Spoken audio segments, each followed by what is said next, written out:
Hello, I'm Peggy Carruthers, Custom Content Manager at Food News Media, and I'd like to welcome you to today's webinar, Understanding the Digital Customer Journey.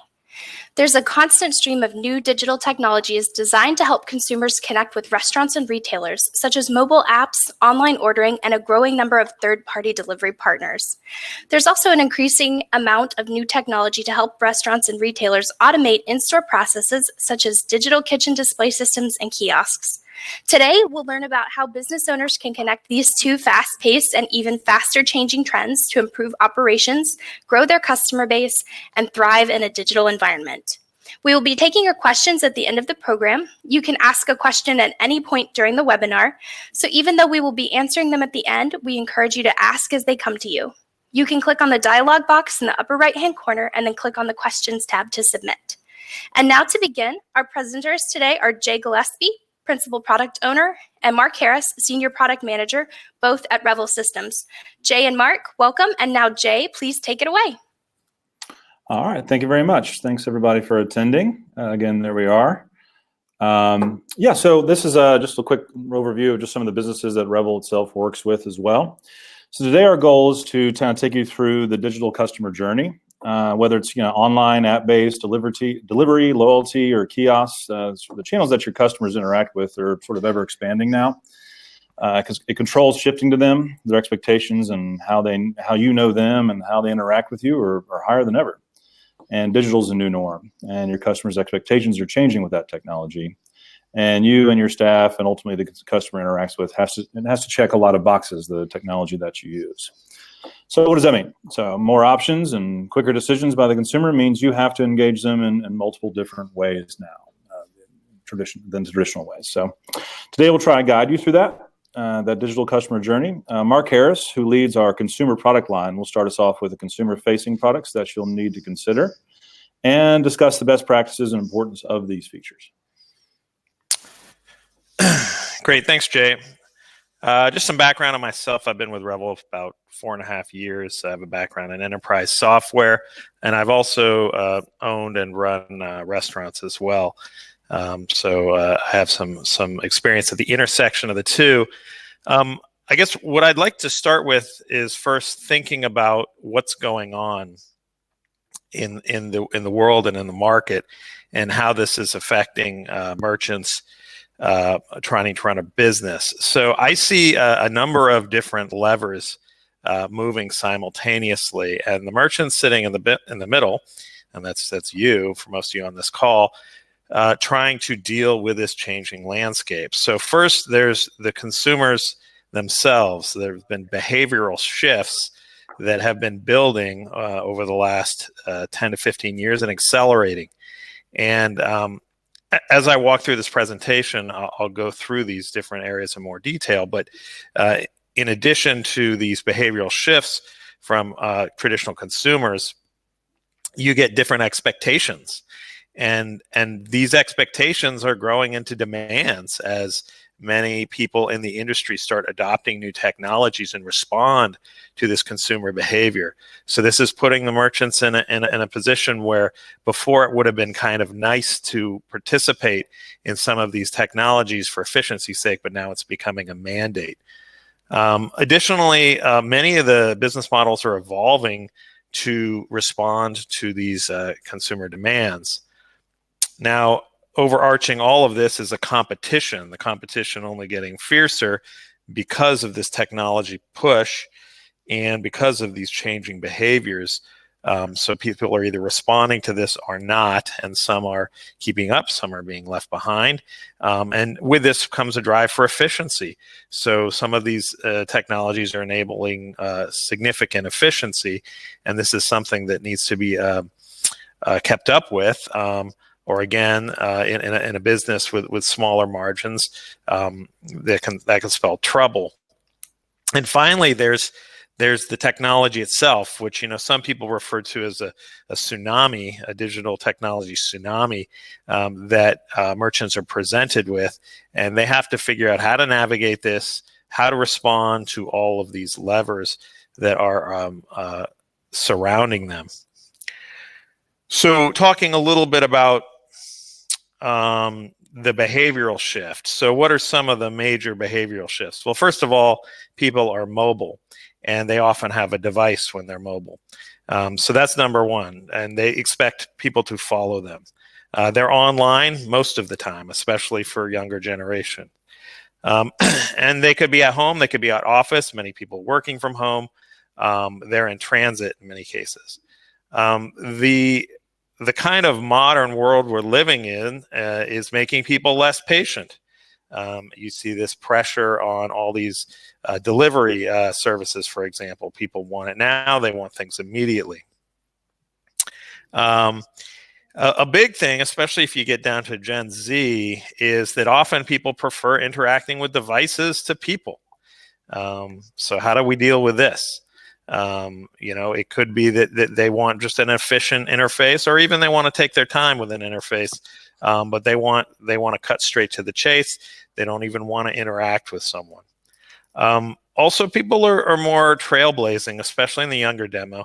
They're more aggressive at adopting new technology, and some companies are taking advantage of this, and some people aren't. And also, which comes with this kind of transient kind of situation, and you see this especially with this propagation of these aggregator apps, the Uber Eats, the Grubhubs of the world. You see less brand loyalty, and so people are switching quicker. I mean, many merchants that I talk to feel almost like they're becoming more employees of these directory services, not so much their own businesses with their own unique value proposition, their own desires to relate directly to customers. So how can merchants combat that kind of trend? It's a very interesting thing. If you look at any metrics in the industry, you see that the standard kind of well-known stats, which is that people are ordering off premises more, and that ordering and delivery are growing at an extremely high pace, and the projections are they will continue to grow. And in many cases, people are starting to prefer that. So out of this kind of shifting behavior is coming expectations and demands. And so understanding this kind of digital journey, I think you need to start to recognize this. So first of all, first thing I say is the people are thinking about their phone as a remote control for the world. Like, give me this, give me it now. The other thing is they expect that interfaces are following them everywhere. So for food ordering, for example, a traditional register is no longer, a point of sale is not sitting there. Some people would say that the POS has left the building. I wouldn't go that far. I would say the POS is now mobile, and it will follow the consumer wherever they go. People expect some sort of app, whether it's a web application, a mobile app, whether it's a voice app through some home system. They're expecting some sort of interface. Again, and this kind of dovetails with my earlier comment around people's interest in interacting with machines many times more than humans, although it's not always the case. It would depend on demo and kind of the scenario in a store. For example, if there was an open register with someone ready to take an order, people are much more likely to go. If there's a line, they're much more likely to peel off and hit a kiosk or some sort of application. The other thing is people want this thing whistle clean and easy to use, whatever these interfaces are. All the modern interfaces are starting, in the restaurant industry, you see people in the software side poaching designers from companies like Apple who are thinking about the profile of the user, the persona of the user, and how to make life easy for that user. So they want things to be easy to use, intuitive, and even fun. And then finally, there's a pretty strong, I talked a little bit about reduction in loyalty. So people switching brands very quickly, switching from one merchant to another.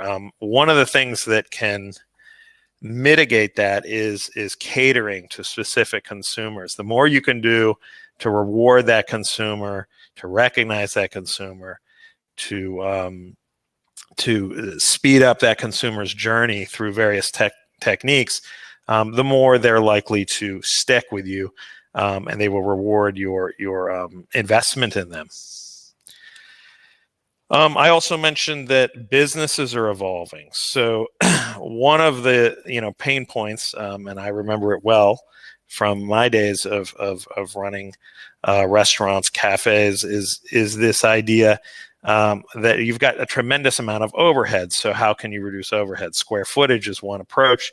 Also location, and you can mitigate this by more delivery, more online ordering, essentially removing the walls of your establishment. Delivery is becoming kind of an expectation more and more for a large segment of the population. There's a massive war amongst various aggregators right now. If you read the press, you'll see that you're probably well aware of the kind of reach-throughs that some of these services are extracting. And I don't, reading the tea leaves right now, I don't see that going down anytime soon because they're being squeezed by Wall Street expectations, by investors to turn profits and to generate more revenue. And how are they going to do that? Well, there's a few ideas, but one of the things is to take a big cut of the sale. So that's an issue there. People are looking to streamline business operations in many, many different ways. The most obvious ways you see are things like kiosks, digital menu boards, order queue systems, even some of these fully automated plays that have not done that well. Some of the fully kind of robotic cubby style systems you've seen out there, but some of these are starting to gain traction, and you see more aggressive moves like ghost kitchens and things of this nature that are starting to gain some traction as well to deal with the kind of overhead issues, and then again, people are looking at ways to gain efficiency through the business model by monetizing their current customer base, in addition to additional customers, by trying to figure out how you increase ticket size or frequency of ordering, or drive brand loyalty.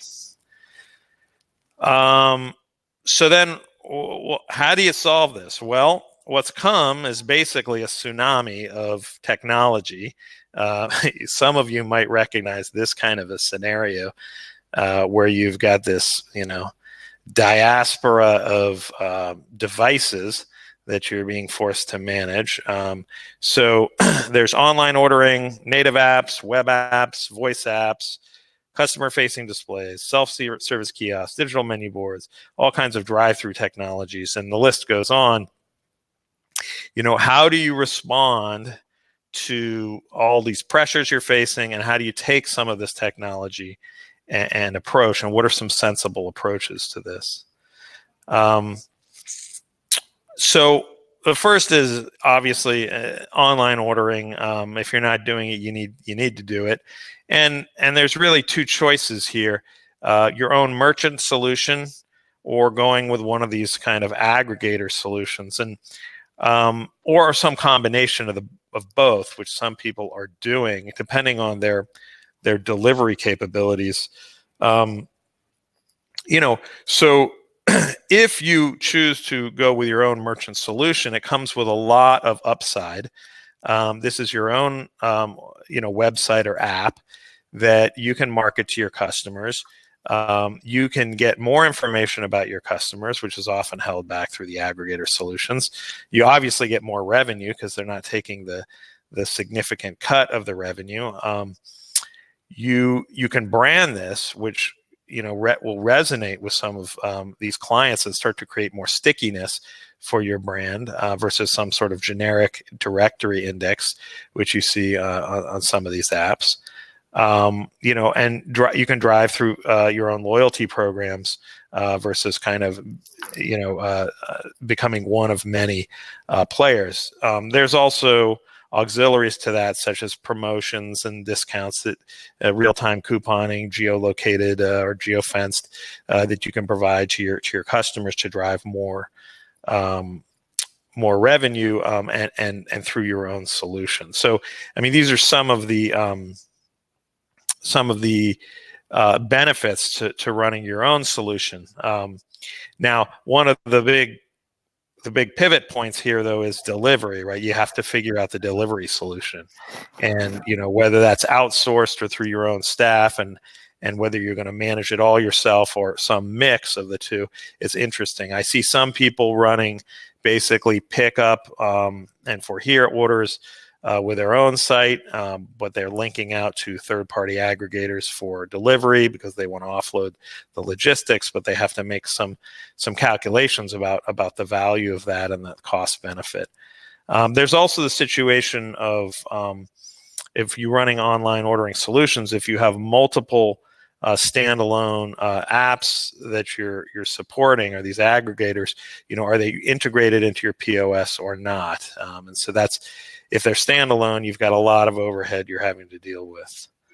Another interesting pivot point in thinking about online ordering solutions is web applications versus native applications. Now, it used to be that native applications were far superior to web applications in terms of speed, responsiveness, feature set, push notifications, things of this nature. But the web applications have caught up rapidly, and now you're seeing a lot more parity with the web application, especially on the mobile versions. It's taking advantage of all the native functions of the phone, such as geolocation, etc. So that kind of battle is still raging to some extent, but having a web application is usually economically a lot easier to attack and maintain, and additionally easy for your customers to get going, basically, as opposed to having to go to Google Play or an App Store or something and try to navigate that process. Again, some statistics, if you look, there's many statistics on online ordering, but you see ticket size bump by 20% plus, and you see a lot of people starting to prefer online ordering to in-house. So that's one kind of solution for this kind of change in behavior and change in the environment. Another one is self-service kiosks, which I've been more and more interested in, and you see it exploding. I mean, there's many companies, larger companies, investing billions with a B in kiosk solutions, and it's not by accident, and they're getting success. And not only are they getting success, they're getting success across age ranges, which was not always intuitive a few years ago, but it seems like, whether you're old or young, people are gravitating towards these kiosk solutions. And so what do? Well, they can be a replacement for a traditional register. They could be a line buster. I've seen models where people actually flip stations from kiosk, from a POS station, and then they start to cut staff because it's not so busy. And they'll flip it into a self-service kiosk. Many places are just completely gutting all their POSs and just replacing the whole thing with kiosks. It depends on the model of the business. Obviously, some work better than others.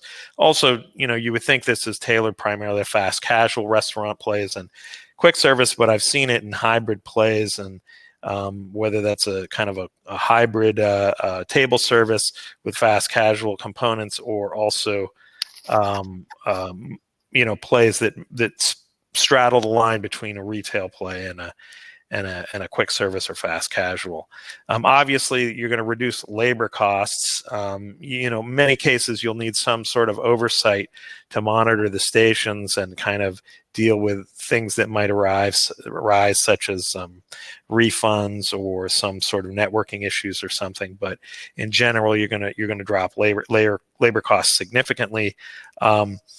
And that leads to higher margins on the orders, and also more accurate orders. You get a lot more accuracy. There's one less intermediary, which is a cashier basically trying to interpret what you're saying. And also, because of the kiosk, you're getting a lot of confirmation pages. You can really inspect your orders and correct it if something's wrong. Additionally, if you build in personalization into the kiosk, you can remember someone's past orders, and even if it's very particular, like gluten-free and no this, no that, you can get it right, and they don't have to explain themselves every time and be embarrassed by that, as well as getting access to nutritional information they may want to know to make sure they're getting the right thing.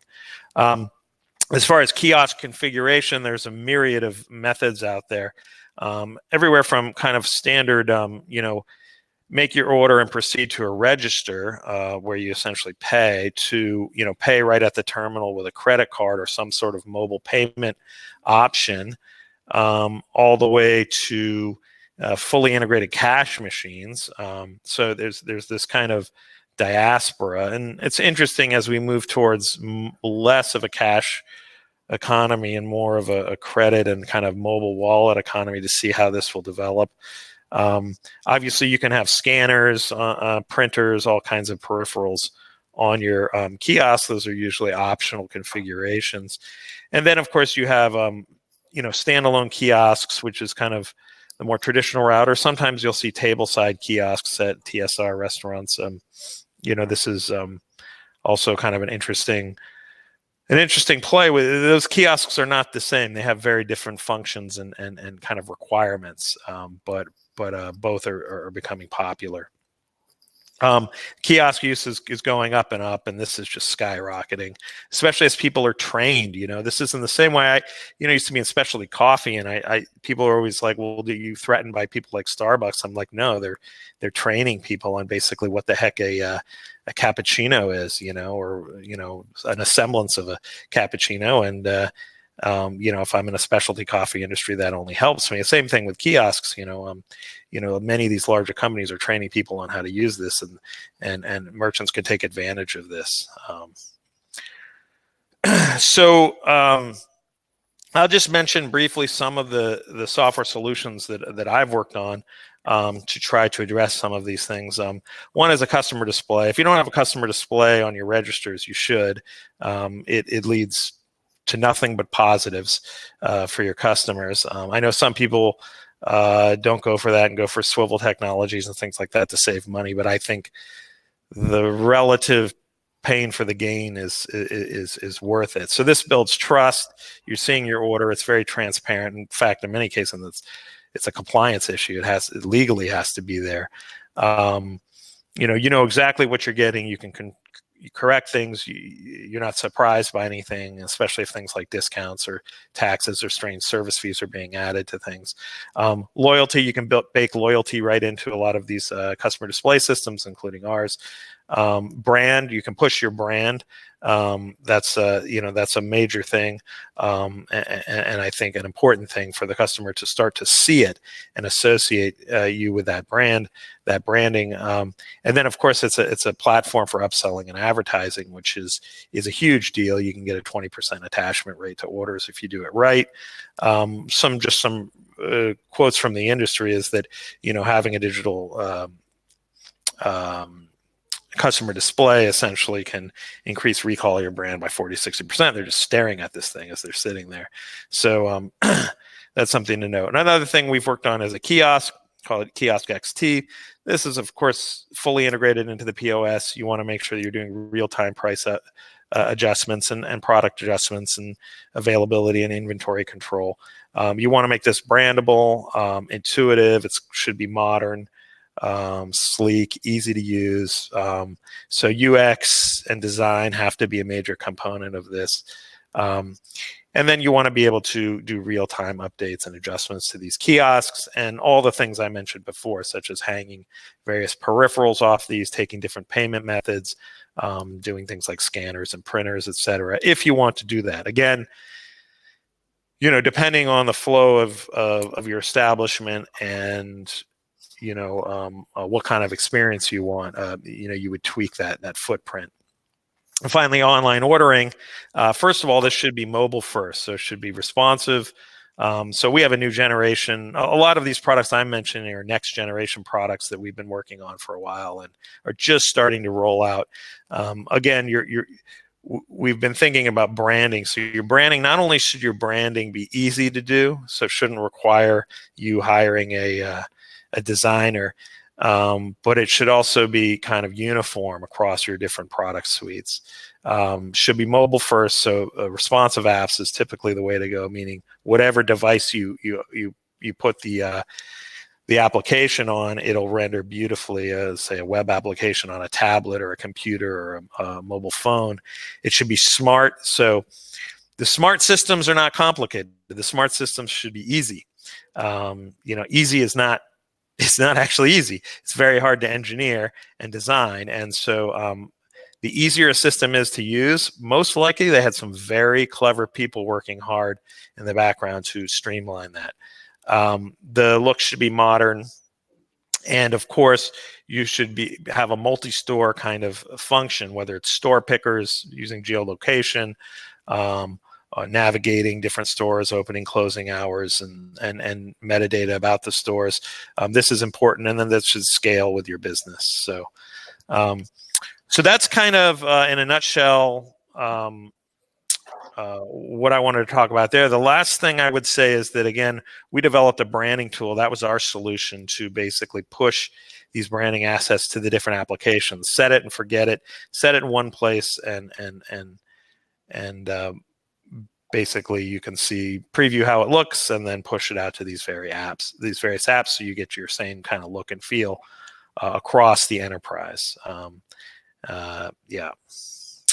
And I think I'm going to now, so that's kind of, I guess I would say, the kind of consumer end of things, which has really been my focus for a little while here. But I want to turn it back over to Jay to talk a little bit about the operational aspects now, and how these digital technologies are having massive impact there. Yeah, thanks, Mark.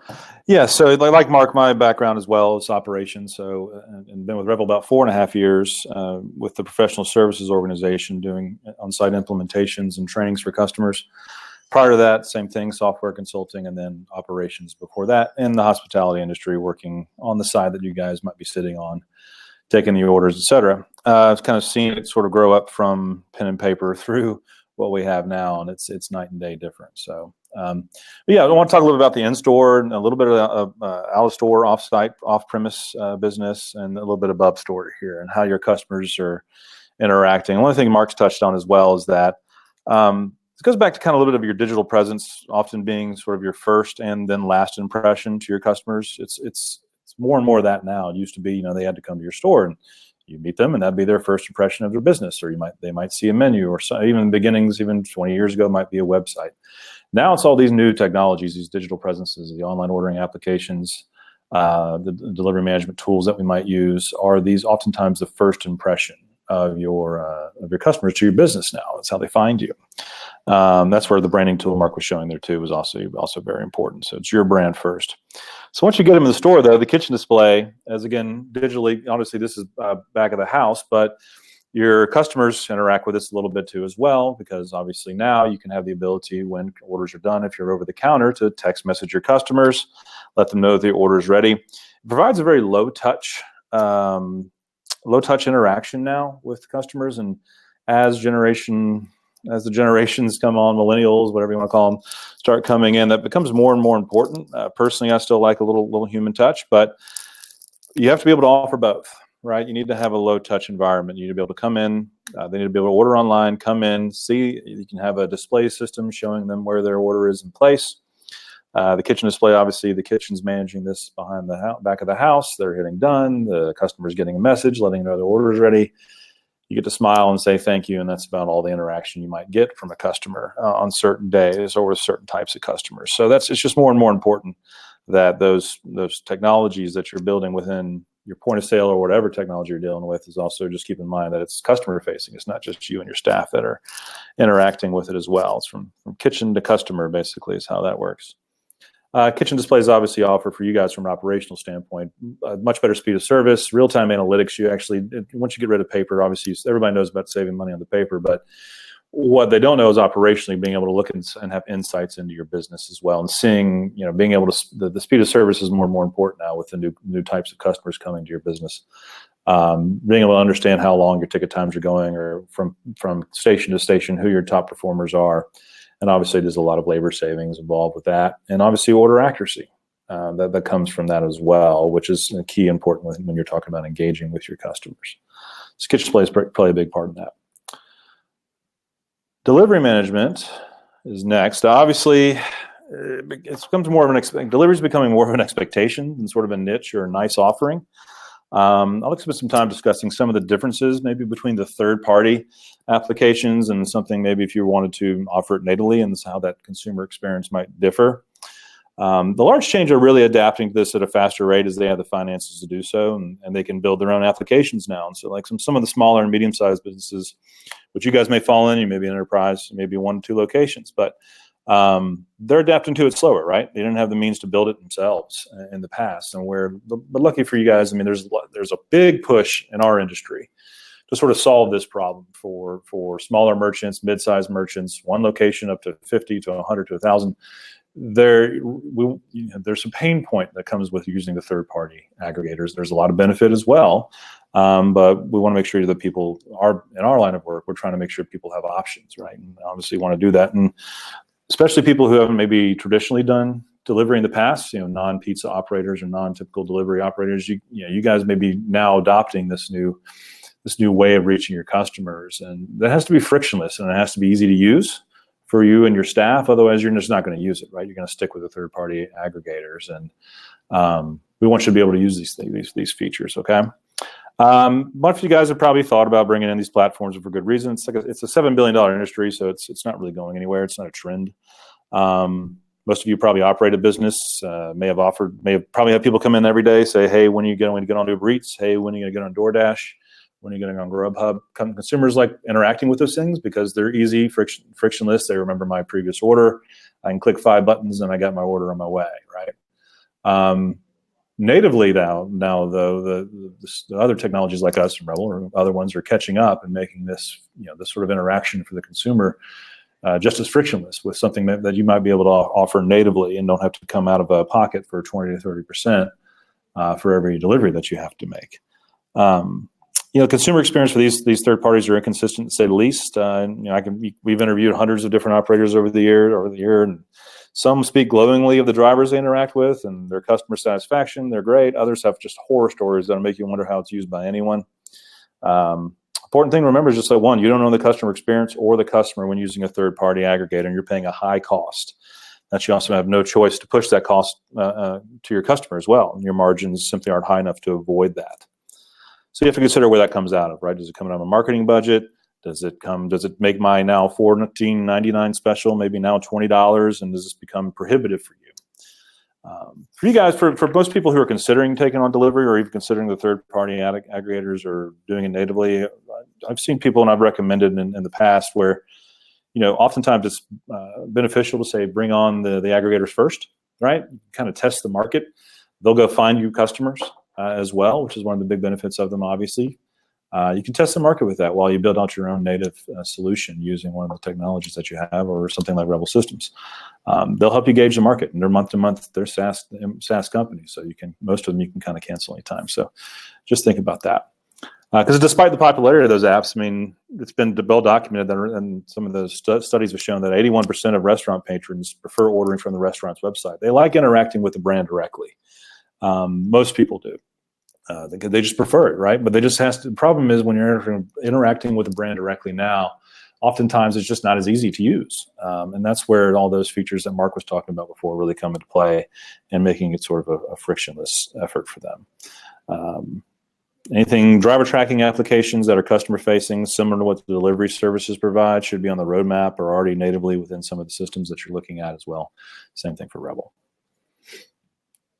Once you get the customer, some sort of CRM, making sure that you know your guests, making sure it's important to people now, making sure that you're able to, that they know when I come into a restaurant or when I come into a location, that you know who I am, you know what my preferences are, when I've come in the past, you know what I've spent. You can create, and you can reuse this information, this customer information, obviously, to marketing campaigns and increasing repeat visits. The CRM is a key feature now of interacting with your customers in this digital journey that they have, and they're expecting this, right? they're expecting you to know their favorites. They're to make valid suggestions and allow them to reorder easily within minimal clicks as well.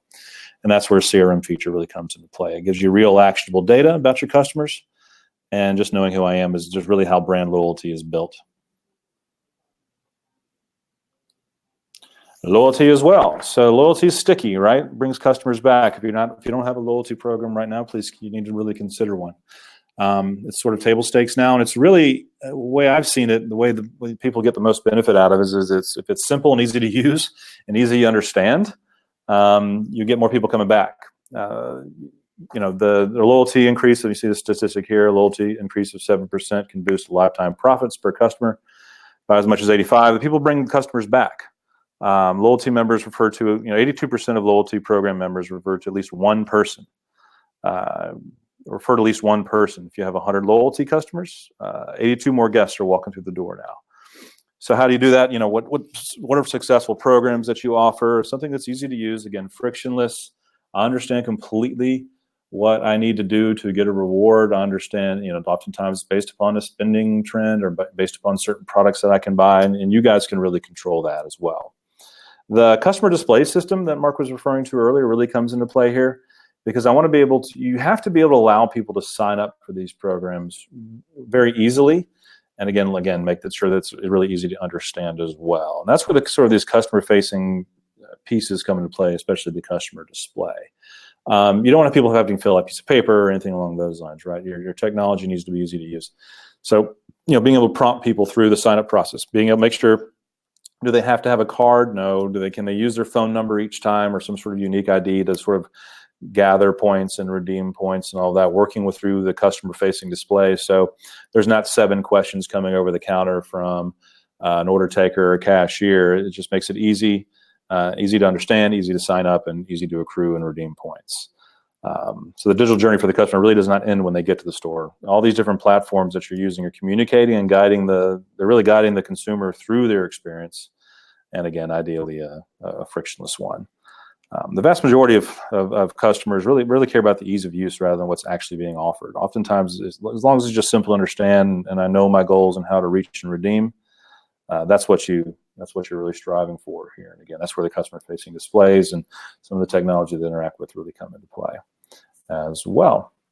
Mobile order takers as well. Again, we're kind of wrapping up some of the in-store experience from your customers on a digital journey. It really doesn't stop when they come in, right? You have all these different offerings and ways to interact with your customer digitally through the kitchen displays, customer-facing displays, the delivery management feature that might be natively wrapped into whatever technology that you're using.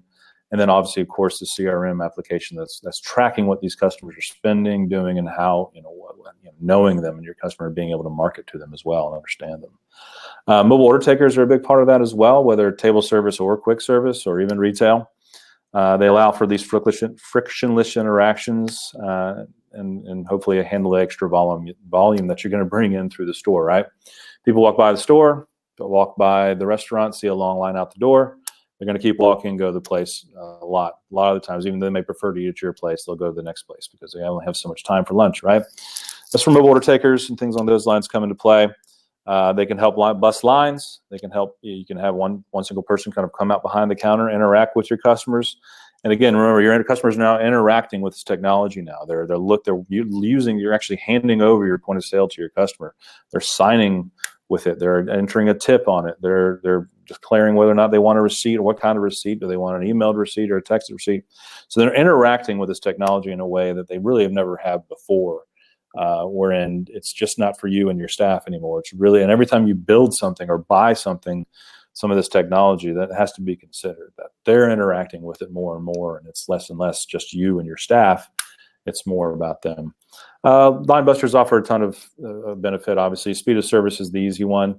You can really go out and meet your customers where they are. Allows a sense of security as well. The credit card never really leaves their hand, which is an important thing. And as more and more EMV and sort of the European way of taking payments comes over here to America, that's going to become not just a nice to have, but becoming an expectation and a mandate from there. And then just ultimately increases revenue and more tips. A lot of people get concerned about using more order takers about, say, like, killing the kitchen or I'm over ordering or along those lines. Making sure that you're working with a system that can sort of pace these orders into the system, into the back office or into the kitchen, and people can do that, right? So you can sort of throttle in how things may show up in the kitchen based upon what time they order in, so you don't actually kill the kitchen as well. There's ways to avoid that, but these are the digital technologies that your customers interact with inside the store as well. All right, so what are some of the key takeaways from today? There's a behavioral shift in how consumers are find and interact with your business. The digital experience for your customers has moved from a nice to have to a must to have, and it's staying there. One of the biggest challenges you'll have, and the questions you'll need to ask as a business now, is how do you create the intimacy of the past interactions in a digital age, right? How do you still get people to treat your brand with loyalty and to really have an intimate relationship with your business in a digital age? And that's where these tools and these technologies, when you're considering them and you're reviewing them, you really have to look into that your consumers are facing these, and how does it delight them, right? Is it easy to use, and do they enjoy using it? Because they ultimately want to interact with your brand, not some other third party to get to you. They want to interact with your business. But there's been a barrier in years past to get to that. And more and more people, this is becoming more and more easier. And that's really one of the key takeaways as well. And treading that fine line between convenience and technology while sort of maintaining a human element and high level of customer service. Those are the ones that will have the most, successful and engaging consumer-facing programs, and be able to navigate this sort of fine line between intimacy and technology that you and a lot of business operators are trying to navigate as well. And that's really all we have for today. So I guess we'll open it for questions. Great. Thanks so much, Jay and Mark, for all that wonderful information. And now we'll turn to questions from our audience. Please use the submit functionality on your webinar console to ask a question. You can just click in the dialog box in the upper right-hand corner and then click on the questions tab. We do have a couple to get started with. So first off, how does AI figure into the digital customer journey? You want to start with that, Jay? Yeah, I can start with that.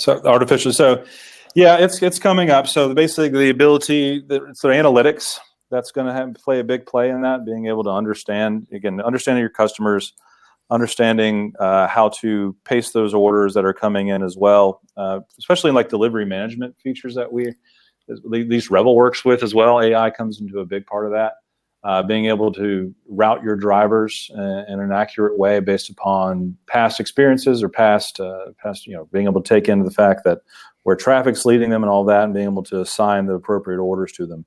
It's a big play in the AI industry and the AI part of this, and getting everything routed appropriately.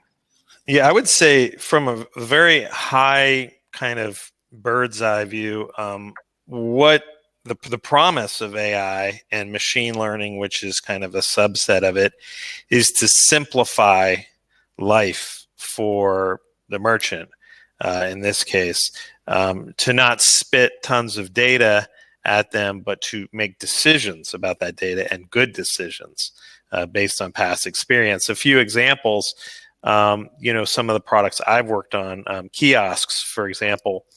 Self-service kiosks, upsells have become a big deal. Recommendations and upsells. Well, how do you do that? Well, there's many different ways to do it. You could do it brute force, like you could basically create a combo object and say, well, if you order a hamburger, select a Coke. But you can do more sophisticated things, such more like the Amazon model, where I'm putting things into a cart. Okay, so we have a cart. Any e-commerce site has a cart, and now I'm looking at patterns. So, okay, if you've ordered this or put this in your cart, then you might really like to buy this. And if you present it well, you get a 20% attachment rate or something. So that's one way. Another way is just to look at the history of the buying history. I talked about personalization. Well, with personalization, it means I have an order history for you. Well, that order history is a massive data set, and you could use that to make recommendations and things that the customer's genuinely interested in and very specific to that customer. Another thing is, all the voice ordering you see. There's a lot of AI built into some of the chatbots that you'll see around either online ordering, you know, or reservation systems, and even customer support if your customers have issues. So that's another kind of major area. And another thing is around the apps. I mentioned the phone as a remote control. Well, looking at where people are located relative to store proximity, you can basically do a suite of recommendations based on that and try to attract people to buy there or even come into a physical store. So those are some applications of AI and machine learning. But I think in general, the target here is to simplify. I used to work in the bioinformatics industry as well, and we had the same issue. You have a tremendous amount of data being produced in the world through experiments, and no human can actually interpret all this data. It's kind of like all this kind of sales data or inventory data coming in, or the data associated with sales versus staffing. At some point, it's just very difficult to manage that and optimize the business. And so you can build intelligence to try to interpret that and make life a lot easier. So that's the promise, and I think it's starting to happen, and it'll happen more and more over the next 5 to 10 years. Great. And what do merchants need to consider as they add third-party applications to their POS? That's a good question. So I kind of touched on it a little bit earlier, but I want to, when you're looking at this, one, are you ready for delivery, right? And ultimately, what's your end result? What's your end goal? Is it going to be to do this natively, or are you going to be able, or do you wanting to do this yourself as the end result? Because ultimately, you got to remember you're paying for these customers, right? And it's a good marketing program, and you can bring these customers in, but you're paying for them. And does that come out of your marketing budget? And what goes towards that, right? If you raise your prices to sort of for those particular types of orders, does it price you out of the market? So those are really, really heavy things to consider as well. And are you willing as a brand or as a business to let that customer experience go to somebody else? And in many ways, there's a lot of benefit to those. There's real downside as well. And like I said before, what I usually recommend is if you're considering it, try to consider doing it yourself down the line, because then you'll own the process. And there's features that these POS systems like us are offering that are making this easy for you to do, ultimately easy for you to manage. That make it, and it's the same customer experience for the customer as well that these other systems offer, like Uber Eats and DoorDash, et cetera. So I would add a couple things also. And number one, one of the real gold that you can mine as a merchant is the customer data that's coming in, right? So these are your customers, and even in the age of GDPR and some of the California regulations, we've built opt-in to receive marketing, et cetera, when customers give you their data. But this is information that you can use, and I mentioned the order history, all these things. These are things that are locked up by most of these third parties, and you can take advantage of the hard work that you did to get this, to get these customers, create a relationship with them, and cater to them in the future. So I think that's a big deal. Also, there's a pricing issue. It's not uniform, but some companies restrict the kind of pricing modifications you can do for the online presence versus your in-store pricing model, which may either annoy you or infuriate you, depending on the time of day. And it may or may not work for you. And there's kind of varying policies out there, but that's been another another hindrance. And then to echo kind of what Jay was saying, what are you trying to do here? You're trying to create a relationship with these customers, ultimately, and whether you're doing that directly with someone or working through a third party, a middleman, may create a kind of a different relationship. So, who are some Revel clients you think are on the forefront of digitally engaging customers? We do have a few. I mean, we have, depends, we have I think Fruitables would be a good one that we work with. They have a really, really great loyalty, program that they offer their customers. It's really highly engaging and has really given them some great results from that. Particular is just one of the long enterprise ones. Stanford is one of our customers, and they're obviously because they're Stanford, sort of on the forefront of a lot of technology and how they get that to interact, and they're often challenging us, to advance and to kind of keep up with them, which is great.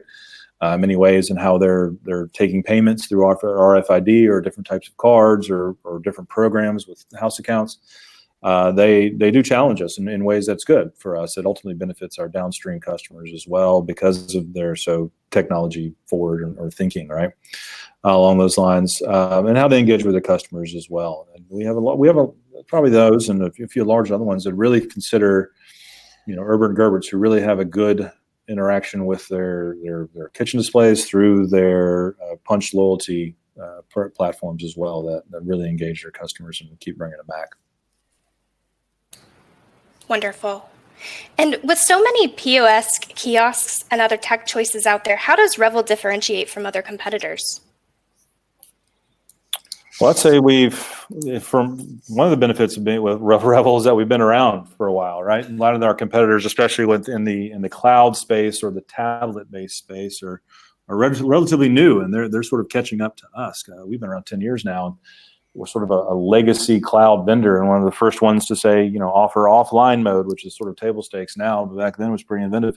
And being able to just, our feature set is so robust now that we're in a unique position of where we can take all of this high level reporting, the analytics that we have, and all the different features that we offer, and really take them just sort of to the next level, right? Like what Mark's doing with some of our online ordering platform and the customer display and the kiosk, which are features that we've offered for a very long time, which is much longer than most of our competitors.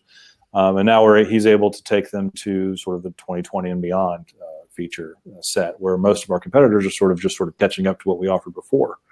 And that's, I think, always often been a key differentiator for us, especially in that sort of mid-market. And also the fact that we deal with more enterprise customers than really anybody in the cloud space or in the tablet space. There's a lot of enhancements, or there's a lot of best practices that sort of come from that. Having customers that have locations in the thousands means that we have the experience and the know-how to sort of handle the 1 to 2 to 3 location and up to over 1,000. We can kind of do it all and in between. Yeah, I mean, I would echo that. The experience with larger enterprises, you learn a lot about scaling businesses and what works and what doesn't over time. So, Revel's a company that I would say you can grow with. I also think just our data models are really flexible. So we have, products and product modifiers, essentially customization with all kinds of options for defaults and variables and bounding, et cetera. So you can create combos and all kinds of upsell options that are I think very powerful, and also accommodate, rather than modifying your business to accommodate the simplistic POS, you get the POS to basically customize itself, or in this case, a kiosk or whatever, online ordering to the needs of your business. And those are two pretty different things. Yeah. Great, thank you. And I think we have time for one more question. Are you seeing more guests using online and mobile ordering close to the restaurant, or are they planning ahead and ordering from home or work? That is a good question. I mean, I've seen a mix, there's a lot of kind of on the go. Like I said, the phone is kind of this remote control. So, I don't really think about them fixed either at home or, at work. Oftentimes they're in transition and they're coming in and out, and they want food to be ready just in time when they come in. So that may mean that they're halfway to your place when they order. So, it's I would say there's no definitive clustering. It's kind of a mix. Yeah, I'd say so. I mean, I think that's, you have to have again, the ease of use and the engagement. If you have something that's easy to use and it's sort of engaging, they can get their loyalty points redeemed right then and there. They might do it right outside the door just so they can get there and get in, get out, and go on their way. Especially for some of the younger generations as well. I think you'll see more and more of that, where your space and the footprint of your business actually can reduce now. You just need to be able to get those things out and engage with your customers a little easier and less friction. Wonderful. Well, that's all the time we have for today. Thanks to Jay, Mark, and Revel Systems for making this program possible, and to our audience for attending. A recording of the webinar will be available soon, and you'll receive an email letting you know when it's up. Thank you all, and have a great day. Thank you, everybody.